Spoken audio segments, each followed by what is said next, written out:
When missiles fly, market falls. Hello everyone, this is Ashish Singh, a SEBI registered research analyst. Let's try to decode the market कि आज जो market में 400 point से ज़्यादा का fall हुआ, ऐसा क्या हुआ? इसके पीछे की बड़ी कौन-सी ऐसी वजह हैं जिसकी वजह से हमें ओवरनाइट के बाद जो हैंडओवर मिला यूएस से, वो पॉजिटिव नहीं मिला और हमें मार्केट में टेंशन देखने को मिला। क्योंकि मार्केट में जो टेंशन की वजह से आज मार्केट ब्लीड होता हुआ दिखा, ऑल ऑफ सडन 400 पॉइंट का गैप डाउन देखने को मिला। हालाँकि टेक्निकल सेटअप पे ये चीज़ हम लोगों ने पहले डिस्कस किया था कि ओवरऑल सेंटीमेंट थोड़ा-सा जो है नेगेटिव साइड में बन रहा है। इवन थर्सडे को थोड़ा-सा ये था कि 24,800 का लेवल होल्ड हुआ था। तो 847 का लेवल मैंने आपको बताया था कि वो गिरेगा तो एक नीचे की तरफ हम 24,000 के लेवल की तरफ बढ़ते हुए नज़र आ सकते हैं। लेकिन ऑल ऑफ सडन इस तरह की टेंशन, जियोपॉलिटिकल टेंशन का राइज़ होना, एक तरह से एक चिंगारी दिखाने की तरह जैसा हो गया मार्केट में और एक बड़ी आग सी लगी और मार्केट में एक फ़ियर फैक्टर क्रिएट हुआ और सेम डे 400 पॉइंट गिर गया मार्केट। अच्छा, अब आगे क्या पॉसिबिलिटी लग रही है, जो हुआ है मार्केट में, क्या यहाँ से कोई रिकवरी की पॉसिबिलिटी लग रही है और वो ऐसी कौन-कौन सी बड़ी वजह हैं? तो उसमें से सबसे पहली जो बड़ी वजह है, जो आज 400 पॉइंट की गिरावट हुई मार्केट में, एक टेंशन जैसा माहौल क्रिएट हुआ। सबसे जो मेन रीज़न है, जो इज़राइल और ईरान के बीच जो टेंशन चल रही है, जो इज़राइल ने अभी ईरान पे जो स्ट्राइक किया, that was very, very dangerous strike. पूरा उनका जो न्यूक्लियर एरिया है, वहाँ पर उन्होंने क्लेम किया कि उस एरिया को हमने स्ट्राइक किया है एंड काफ़ी नुकसान पहुँचा है, जिसकी वजह से थोड़ा-सा ना प्रेशर देखने को मिला मार्केट के अंदर, ना केवल इंडिया में नहीं, ग्लोबली सभी जगह ही प्रेशर मिला है। तो ऐसा नहीं है कि सिर्फ इंडिया के मार्केट में फ़र्क पड़ा है। अच्छा, इसके क्या इम्पैक्ट हुए हैं? तो आप देखोगे कि कल जो क्रूड ऑयल है, ब्रेंट है, डब्ल्यूटीआई है, सब में एक ज़बरदस्त उछाल, 7%, 8%, 9% का उछाल आया। अब ये जो जब ब्रेंट ऑयल और क्रूड ऑयल में इस तरह का उछाल आता है, तो जनरली वो वैसे भी इम्पैक्ट तो पड़ता ही है इक्विटी मार्केट पे और वो ऑब्वियसली पॉजिटिव नहीं होता है क्रूड ऑयल्स वगैरह में इस तरह की उछाल होना कंपैरेटिवली। तो इज़राइल और ईरान में अटैक होने के बाद, दोनों के बीच तानातनी होने के बाद और एक ज़बरदस्त स्ट्राइक होने के बाद, ये और ज़्यादा उसमें फ्यूल अप हुआ। लेकिन इससे भी एक बड़ी बात है जो आप लोगों को समझना चाहिए कि यूएस में जो है, फिर से रिसेशन आने वाली जो बात है, उस पे दोबारा से जो है बहुत सारे लोगों के कमेंट्स आने स्टार्ट हो गए हैं। इवन खुद डोनाल्ड ट्रम्प जी ने बोला है कि भाई पॉसिबल है कि यूएस में रिसेशन आ सकता है। तो ये बड़ी बात है। देखो, इज़राइल और ईरान पे अटैक होने से थोड़े टाइम के लिए मार्केट में एक फ़र्क पड़ेगा, ठीक है? थोड़ा-सा इन्फ्लेशन का जो रिस्क है वो बढ़ सकता है, ठीक है? ब्रेंट, क्रूड ये बढ़े। बट जो इस तरह का जो कमेंट आया है from big power like US और इसको इवन फेड के चेयरमैन हैं, उन्होंने भी कहीं न कहीं इस चीज़ में जो है एक सहमति से बताई कि हाँ, हो सकता है कि इन्फ्लेशन जो रिसेशन है वो आ सकता है। अच्छा, ये रिसेंट की डेवलपमेंट मैं बता रहा हूँ। ओवरऑल इंडियन मार्केट में ऐसा कुछ नहीं है कि खराब है, मार्केट जा नहीं सकता था ऊपर। इवन आरबीआई कट के बाद मार्केट में बूस्ट अप हुआ, market should go up, right? But लेकिन 25,200 के आसपास मार्केट में प्रेशर तो था, market was waiting for something to shoot up. There are lot many things but all of sudden these 2-3 things market में एक पैनिक वाला माहौल क्रिएट हुआ। इवन विक्स को हमने देखा जो है ऊपर रैली करता हुआ एकदम वहाँ पे 7-8% बढ़ोतरी देखने को मिली विक्स के अंदर, मतलब फ़ियर फिर से आया। तो ये बड़ी वजह है। सबसे पहली वजह मैंने आपको बताया कि इज़राइल और इज़राइल का अटैक प्लस यूएस में इन्फ्लेशन की बात हो रही है, रिसेशन की बात हो रही है, सॉरी। तो जो ये रिसेशन है, यदि आता है तो ये एक बड़ा इम्पैक्ट डाल सकता है मार्केट में, बड़ा क्रैश की तरफ मार्केट जा सकता है।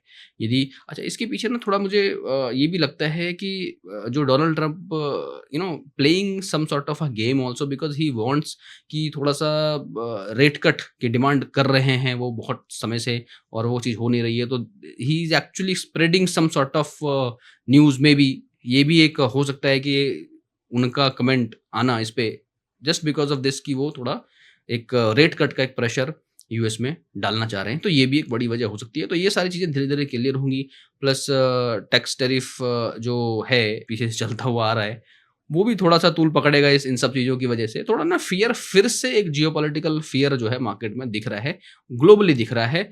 और क्रूड वगैरह पे हम देख ही रहे हैं उसका असर बिकॉज़ ऑफ द वॉर। तो अभी टेक्निकल सेटअप पे भी देखो, अभी हम लोगों ने कल बात किया था कि भई कौन-कौन से लेवल इम्पोर्टेंट हैं, कौन-कौन से लेवल आ सकते हैं तो क्या होगा। इवन बैंक निफ्टी पे पहले से रिवर्सल है, वहाँ पर हमने ऑलरेडी एक शॉर्ट की तरफ जो है पोज़ीशन बनती हुई दिख रही थी। तो इन सब चीज़ों पे यदि थोड़ा-सा टेक्निकल और डेटा को देखें तो, क्योंकि अभी क्या है ना, मार्केट थोड़ा-सा बहुत ज़्यादा न्यूज़ बेस्ड जैसा हो गया है। कल क्या एक न्यूज़ आती है, उसके पीछे मार्केट रिएक्ट कर सकता है। तो ये अभी इन सब चीज़ों को जानना बहुत ही आपके लिए ज़रूरी है। इवन देखो, इंडिया का जो सीपीआई डेटा है जो कल आया, वो काफ़ी अच्छा आया। इवन जो इन्फ्लेशन डेटा आया, वो भी अच्छा है। तो Indian market point of view से तो मार्केट को स्टेबल रहना चाहिए। बट ये सारे जो करेक्शन है, ये ग्लोबल जो क्यूज़ हैं, उसकी वजह से थोड़ा-सा प्रेशर है इंडियन मार्केट में, again I am telling you. तो ये एक अपॉर्च्युनिटी मैं कहूँगा कि यहाँ पे जैसे करेक्शन आती है, तो ये फिर से इन्वेस्टर्स के लिए एक अच्छी अपॉर्च्युनिटी हो सकती है। थोड़ा टेक्निकल पॉइंट ऑफ व्यू पे बात करें यदि, तो यहाँ पे आप देखो जो निफ्टी है, निफ्टी ने आज की जो क्लोजिंग दी है वो कैसी दी है? आप ही समझो कि आज की जो क्लोजिंग है वो कैसी दी है। आज की क्लोजिंग देखो, लगातार मार्केट गिरा, गैप डाउन हुआ। गैप डाउन होने के बाद मार्केट पूरा ऊपर की तरफ गया। ठीक है? और ये ऐसा नहीं है कि ये आज हुआ तब हम बात कर रहे हैं, हम लोग ये पिछले 4-5 दिन से बात कर रहे हैं कि मार्केट में प्रेशर है। इवन डाइवर्जेंस आया आरएसआई में दिखा, और ये इसने अपना जो प्रीवियस जो लो है आरएसआई का, उसको भी क्रॉस कर दिया आज, है ना? जो डाइवर्जेंस है जनरली इसमें ये चीज़ें होती है, और उसको क्रॉस कर दिया, और इसमें जो 460 से नीचे इवन मार्केट गया, 500 के नीचे इसने ब्रेक कर दिया। हालाँकि एक अच्छी बात नहीं, 500 को ब्रेक किया, एक बहुत क्रूशियल लेवल है 24,500 को का ब्रेक होना। बट बिकॉज़ बहुत सडन जर्क मिला मार्केट में, 400 पॉइंट फॉल हुआ, बट इंस्टेंट रिकवरी भी देखने को मिली मार्केट के अंदर। ये इंपॉर्टेंट चीज़ रही कि मार्केट ने गिरा, देखो जियोपॉलिटिकल प्रेशर था, ग्लोबल हैंडओवर अच्छा नहीं मिला, तो एक इंस्टेंट रिएक्शन जैसा मार्केट में दिखा, बट एक रिकवरी देखने को मिली, which is a good part. And यदि अभी हम बात करें कि अभी क्या सिनेरियो है मार्केट को लेके, तो समझो एक बात कि ये जो कैंडल बना है, all the way it went to the below the band. तो मैं टेक्निकल पर्सपेक्टिव से यदि बात करूँ, तो ये जो बैंड बना है, इटसेल्फ कॉन्फिडेंट इनफ कि यहाँ से थोड़ा-सा रिकवरी मार्केट दिखा सकता है। देखो, टेक्निकल मेरा काम है एनालिसिस करना, कि मैं आपको ये बता रहा हूँ कि ये जब ऐसा टेक्निकल सेटअप बनेगा तो क्या पॉसिबिलिटी है। अब कोई कल न्यूज़ आ जाए मार्केट में ऐसी कि फिर से कुछ ऐसा अटैक हो जाए, तो मार्केट यहाँ से गिर जाए, तो we do not have a control over on all those things, right? तो आपको समझना पड़ेगा कि these are the research, based on this we are talking about, based on the technical analysis. Fundamentally क्या चल रहा है मार्केट में, जियोपॉलिटिकल क्या चल रहा है, ये चीज़ें मैंने शुरुआत में डिस्कस करी हैं। तो उस वो चीज़ें भी जो हैं मार्केट में इम्पैक्ट डालती हैं। तो you should always remember that and keep in mind that also. But technical मैं इसीलिए थोड़ा-सा आपको बोलता हूँ कि प्रेफ़र करो। देखो, यहीं पर आपको अंदाज़ा लग गया था, हमने डिस्कस भी किया था। इवन यहाँ पे क्रॉसओवर, इवन बैंक निफ्टी में आपको बहुत क्लियर एंड कट यहाँ पे इंडिकेशन मिल गया था।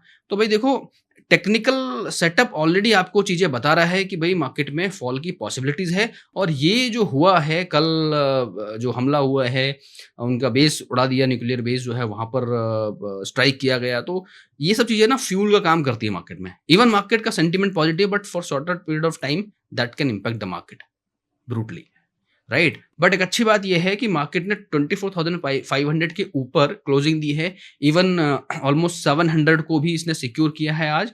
अब यदि कल की बात करोगे यदि, तो आप एक चीज़ समझ लो यहाँ पे कि ये जो है 718 के आसपास, यदि मार्केट यहाँ से थोड़ा-सा ट्राई ज़रूर करेगा।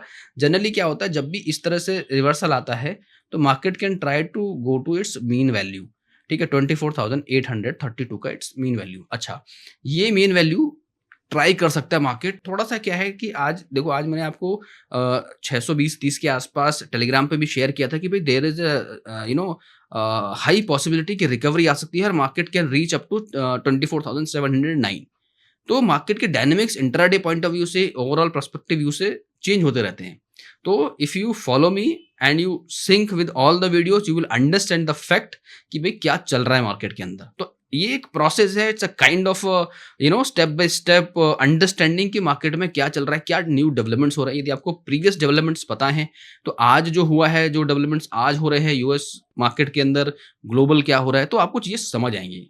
यदि आप पहली बार वीडियो देख रहे हो and you are watching this and find something, तो you should at least go and check from last 1 week का वीडियो देखो आप, and then try to understand कि मार्केट कैसे रिएक्ट करता है। इट इज़ नॉट लाइक कि कल यदि हम बोल रहे हैं कि भाई यहाँ से बोल रहे हैं 832 जाए और मार्केट कल सीधे 300 पॉइंट का गैप डाउन हो गया, तो हो सकता है कुछ ऐसा न्यू डेवलपमेंट हुआ हो, राइट? सो टेक्निकल और ये सारी चीज़ें एक जगह हैं, ग्लोबल इम्पैक्ट एक जगह है, तो ये सारी चीज़ें। और जब मैं रिकॉर्ड करता हूँ वीडियो को उस समय 4 या 5 बज रहे होते हैं इवनिंग में, तो उसके बाद से काफ़ी सारे न्यू थिंग्स आते हैं मार्केट के अंदर, तो उसका भी आपको ध्यान रखना है। मैं हमेशा अपनी वीडियो में मेंशन भी करता हूँ। इवन एफआईज़ का डेटा नहीं आता है तब तक, बट फिर भी मैं एक आइडिया बताता हूँ कि उसको भी देखो आप, जब वो आता है, एंड वीडियो के साथ उसको अटैच करके आप समझो कि क्या हो सकता है possibility, right? And after all that, this is my research and it is up to you that whether you go with my research और you have your own research. Always you have to do your own research, because this is my view.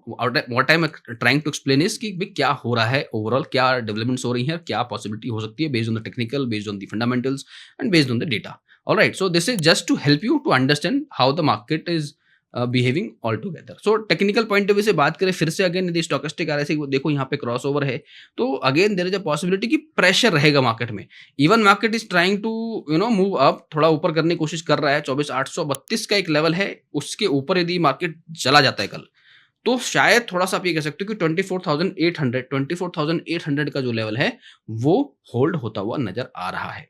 ठीक है, अभी market थोड़ा pressure में है, no doubt. थोड़ा सा यहाँ से 700 को आज इसने होल्ड करा है, which is good part. Again what I think is कि जिस हिसाब से सेटअप बना है, इवन बैंक निफ्टी के अंदर भी हमने देखा कि लगातार फॉल, जबरदस्त फॉल आया। हालांकि इसमें अभी भी स्कोप ये है कि ये अभी 54,644 के लेवल को उसको टच करना चाहिए टेक्निकली, ठीक है। बट अगेन इसके लिए अभी जो एक रेजिस्टेंस लेवल बन गया है 55,720 का, तो यहाँ से यदि ऊपर जाता है तो यू कैन से कि यहाँ से थोड़ा सा ऊपर ये जा सकता है। बट अभी देखो आरएसआई पूरा एकदम फ्लैट, एकदम शार्प डाउन की तरफ है, 50 के रेंज में है। इवन देखो यहाँ पे भी 50 के रेंज में है, तो यहाँ पे एक इंडिसाइजन हो सकता है, कल एक डिसीजन लिया सकता है, मंडे को हो सकता है मार्केट यहाँ से 50 से थोड़ा सा ये ऊपर की तरफ जा सकता है। मंडे में आप थोड़ा सा आपको एक पॉजिटिव मोमेंट दिख सकता है यदि ग्लोबल फैक्टर ठीक रहे तो, ठीक है। मगर यदि टेक्निकल की बात करें तो यहाँ पर देखो ये निफ्टी का भी क्रॉसओवर यहाँ पर लगभग और बेरिश टेरिटरी में एंटर होता हुआ, यहाँ पे भी देखो ऑलरेडी बेरिश टेरिटरी में बिलो द बैंड है, तो मार्केट फिर से एक बेरिश मोड में जा चुका है, जहां पे एक शॉर्ट रिकवरी हो सकती है। बट वो रिकवरी तभी कंफर्म्ड होगी जब ये यहाँ से नीचे आके वापस तरफ जाए, या और आरएसआई जो है वापस ऊपर की तरफ 50 से ऊपर की तरफ बढ़ना चालू हुए और 832 के ऊपर, यानी 24,832 का लेवल आप दिमाग में रखो कि भैया वो लेवल यदि क्रॉस करता है तभी मुझे बुल की तरफ सोचना है, अदरवाइज मुझे जो है सेल ऑन राइज की तरफ जाना है, जब तक आरएसआई और स्टोकेस्टिक आरएसआई मुझे एक सिग्नल नहीं दे देते कि अपर साइड मार्केट जा सकता है। तो ये एक इंपॉर्टेंट फैक्टर है जिसको आपको देखना चाहिए टेक्निकल पॉइंट ऑफ व्यू से मैं बात कर रहा हूँ ये। प्लस सेंसेक्स को देखोगे तो सेंसेक्स में भी सेम सिनेरियो है, below the band same candle नीचे भी गया है, ऊपर भी आया है, तो मतलब एक परफेक्ट रिवर्सल है एज पर दी बॉलिंजर बैंड, ठीक है। एज पर दी बॉलिंजर बैंड परफेक्ट रिवर्सल यहाँ पर भी। अब बाकी के पैरामीटर थोड़ा सा अभी कंफर्मेशन पेंडिंग है। यहाँ पे 627 का जो लेवल है, इसके ऊपर यदि सेंसेक्स क्लोज होता है तो थोड़ा ये पॉजिटिव की तरफ बढ़ेगा। इवन यहाँ पे देखो क्रॉसओवर ऑलरेडी है, तो ये अभी डाउन ट्रेंड में दिखा रहा है। आरएसआई का जो मूवमेंट है वो थोड़ा सा डाउन की तरफ शिफ्ट है। इवन सेंसेक्स में तो 50 का आंकड़ा भी इसने पार कर लिया नीचे की तरफ, यानी तोड़ दिया है, 49 के आसपास है। तो ये एक अच्छी बात नहीं है। यहाँ से प्रेशर में रहेगा मार्केट, थोड़ा सा अप साइड की कोशिश करेगा। यहाँ पे 81,600 के लेवल को छूने की कोशिश करी जाएगी, बट अप साइड थोड़ा फूक फूक के कदम रखो। प्रेशर बहुत है, जियोपॉलिटिकल चीजें सही नहीं है, कब क्या होगा उसका एक इम्पैक्ट मार्केट में पड़ेगा। साथ के साथ जो यूएस में जो रिसेशन की जो बात चल रही है, या उसका जो मुद्दा उठाया जा रहा है just because of rate cut, because Donald Trump wants कि रेट कट हो, तो वो इसको थोड़ा सा तूल दे रहे हैं।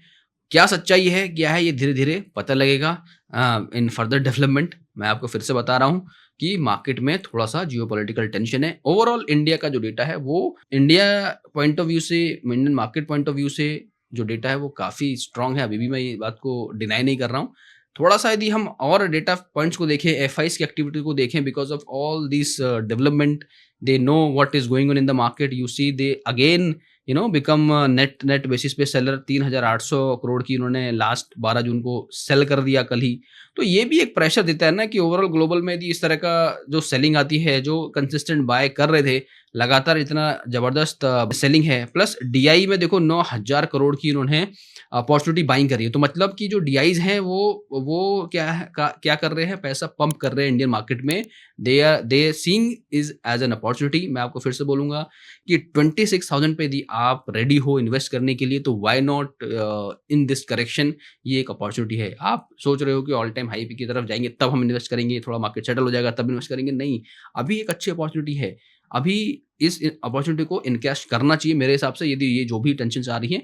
इंडियन मार्केट में, इंडियन इकोनॉमी में कोई ऐसी गड़बड़ नहीं है, कुछ ऐसा नेगेटिव चीज़ नहीं है, हर एक इन्फ्लेशन का डेटा डाउन है। और अपार्ट फ्रॉम दिस बाकी के जो डेटा पॉइंट्स हैं यदि उसको थोड़ा-सा डिस्कस करें, तो देखते हैं यहाँ पे जो मैं आपको बता रहा था कि crude oil and Brent, look at this, 4 यहाँ पे 7% का चेंजेज़ है। गोल्ड ऑलरेडी इंक्रीज़ है 1%, that is also not a good part for the market कि भई 1% का इंक्रीमेंट यदि गोल्ड में हो रहा है, 3400 से ऊपर चला गया है, ठीक है? तो ये अच्छे संकेत नहीं है मार्केट के लिए, थोड़ा प्रेशर वाले संकेत हैं। Even market will try to go up, वहाँ से तो उसको जो है पटकनी मिलेगी। तो ये एक चीज़ है। क्रूड ऑयल देख लो 8% का इंक्रीमेंट, तो ये हालाँकि अभी तक मैं इस चीज़ पे डिस्कस नहीं कर रहा था, बट कल ऑल ऑफ सडन बड़े चेंजेस हुए हैं, तो मैंने इसको भी ऐड किया कि इस पे भी हम थोड़ा-सा डिस्कस किया करेंगे। तो क्रूड ऑयल भी अब देखो यदि ये पॉजिटिव है तो it is not good for the market, at least for shorter period of time. Dollar index में देखो इंक्रीमेंट है, इट शुड हालाँकि 9900 से बिलो है, बट स्टिल यहाँ पे देखो आप ऑलमोस्ट आधा % के आसपास इसमें तेज़ी है, तो ये भी एक अच्छी बात नहीं है ओवरऑल मार्केट में। यूएसडी आईएनआर में डेप्रिसिएशन है ऑलमोस्ट आधा % यहाँ पे भी 0.55, ठीक है। बॉन्ड की बात करते हैं हम लोग, तो वहाँ पर थोड़ा-सा रिलैक्सेशन है कि वहाँ पे कुछ खास चीज़ें न्यूट्रल है, जो कल था वही चीज़ यहाँ पर आज दिख रही है। तो सिर्फ़ एक ये डेटा पॉइंट है जो थोड़ा ठीक लग रहा है, बट ओवरऑल जो डेटा पॉइंट्स हैं वो थोड़ा बेयरिश मोड में पहुँच चुके हैं, तो you should be very, very on alert mode. And थोड़ा-सा यदि ऑप्शन चेन को समझने की कोशिश करें, तो ऑप्शन चेन थोड़ा-सा जो बना हुआ है, वो काफ़ी ब्रॉडर बना हुआ है। तो यहाँ पर ज़्यादा कुछ देखने को है नहीं। 24,500 पे मैक्सिमम पुट राइटिंग दिख रही है, प्लस उसके बाद सीधे 25,000 पे दिख रही है, व्हिच मीन्स कि जो 24,500 और 25,000 का जो लेवल है, इसके बीच में मार्केट दिख रहा है। इस तरह की पोजीशन बनाकर गए हैं। और सबसे इम्पोर्टेंटली 24,700 पे जो आज मार्केट क्लोज़ है, तो वहाँ पे का डेटा देखोगे तो 27 लाख का एडिशन है यहाँ पर जो है कॉल राइटिंग की। इवन यहाँ पे 22 लाख का एडिशन है, बट ओवरऑल में आप देखोगे 39 लाख का डेटा है, which is not very huge, but still if you से कि देयर इज़ बहुत कोशिश हो रही है कि 24,700 जिस हिसाब से 24,488 तक नीचे गया मार्केट, वहाँ से 200-250 पॉइंट ऊपर रिकवरी करी है, 700 पे थोड़ा-सा होल्ड हुआ है, तो शायद 700 से 832-830 का लेवल ट्राई करे ऊपर कोशिश करने की, बट एक प्रेशर है मार्केट में। यदि 800 के आसपास मार्केट जाता है और 800 का ओआई बिल्डअप आप देखो, वहाँ पे प्रेशर बन रहा है यदि कॉल राइटिंग हो रही है, या टेक्निकल सेटअप जैसे कि मैं टेलीग्राम पे मैंने आज शेयर किया, इस तरह का कोई सेटअप आप देख रहे हो, तो you should be very, very careful. और कोई ऐसा सेटअप मिल रहा है जहाँ से मार्केट फॉल हो सकता है, उसको नहीं छोड़ना है। इवन एक बार आप पॉजिटिव साइड में थोड़ा-सा बहुत आइडेंटिकल मिल रहा है, तो आप उसको जाओ, थोड़ा-सा भी डेविएट नहीं होना चाहिए, सारे पैरामीटर फिक्स होने चाहिए, तभी आप बुल साइड में जाओ। डाउन साइड में जाने के लिए यदि आपको अगेन सारे पैरामीटर बीट हो रहे हैं और एक आध चीज़ ऐसी है जो थोड़ा-सा डेविएट हो रही है इधर-उधर, तो तब भी आप एक्शन ले सकते हो। This could be the action plan looking at the scenario अभी। ठीक है, मार्केट बहुत ट्राई कर चुका 25,700 800 के ऊपर, और इवन अभी देखो 24,700 के आसपास है, 25,100 200 के ऊपर मार्केट रहा, 100 के आसपास गया, वहाँ पे बहुत प्रेशर देखने को मिला। तो अभी मार्केट अप साइड थोड़ा-सा मुझे ऐसा लग रहा है फिर से प्रेशर वाले ज़ोन में है। जब तक 24,800 के ऊपर और 25,000 के रेंज को, 25,500 के रेंज को क्रॉस नहीं करता है, तब तक थोड़ा-सा प्रेशर में रहेगा। एक बड़ा अप मूव चाहिए मार्केट को, बड़ा अप मूव यानी 400-500 का एक बड़ा कैंडल ऐसा चाहिए जो मार्केट को ये सारी जो उलझने हैं, इन सब से दूर ले जाके ऊपर की तरफ लेके जाए। तो मंडे को यदि एज़ अ कंक्लूज़न मैं बात करूँ, तो Monday again with all this Saturday Sunday रहेगा, और उसके बाद जियोपॉलिटिकल टेंशन के बावजूद market try to be try to recover bit, ऐसा मुझे लगता है ओवरऑल देख के। बट रेंज बड़ी है, कोई भी रिकवरी सस्टेनेबल होगी या नहीं होगी, ये पता लगेगा मंडे को। तो मंडे का जो मार्केट है वो देखना बहुत इंपॉर्टेंट अगेन रहेगा। थोड़ा-सा अगेन मैं यहाँ पर एक जो मुझे लग रहा है देख के कि प्रेशर के साथ-साथ थोड़ी-सी रिकवरी की पॉसिबिलिटी है, बट बहुत ज़्यादा उम्मीद नहीं है। अभी टेक्निकल पॉइंट ऑफ व्यू से जब मैं देख रहा हूँ, अगेन मैं आपको दिखाता हूँ यहाँ पे टेक्निकल पॉइंट ऑफ व्यू से जब हम देख रहे हैं, तो यहाँ से ये 832 के बाद से भी नीचे गिर सकता है। तो थोड़ी-सी यदि रिकवरी आती भी है तो वहाँ से भी मार्केट को प्रेशर में डाला जा सकता है। So alright guys, this is all from my side for Nifty, bank Nifty and Sensex analysis. I hope you like this analysis. Whatever you think, please let me know in the comments. And क्या लग रहा है market में, क्या यहाँ से recovery आएगी या फिर और मार्केट गिर सकता है? जो भी लग रहा है please let me know. So all right, once again, thank you so much for watching this video. Have a great day. Registration granted by SEBI and certification from NISM in no way guarantee performance of the intermediary or provide any assurance of returns to the investors. Investment in the security market is subject to market risk. Please read all the related documents carefully before investing.